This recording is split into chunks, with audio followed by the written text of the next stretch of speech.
কিতাবের মধ্যে আছে কোন বান্দা যখন বলে সুবহানাল্লাহ, বলেন তো,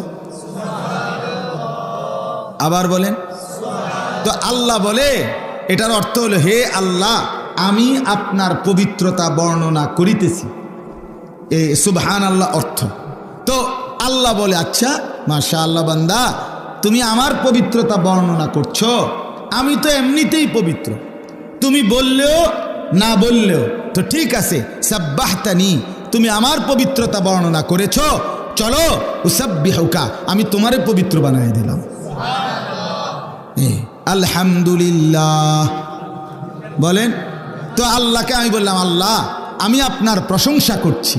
আল্লাহ বলেন তুমি আমার প্রশংসা করলা, আমি তো এমনিই প্রশংসিত, যাও তোমাকেও আমি প্রশংসিত বানায় দিলাম, মানুষ তোমারে ভালো বলবে। জিকির করে দেখো তোমারে দেখবা মানুষে ভালো করবে, কোন লোকটা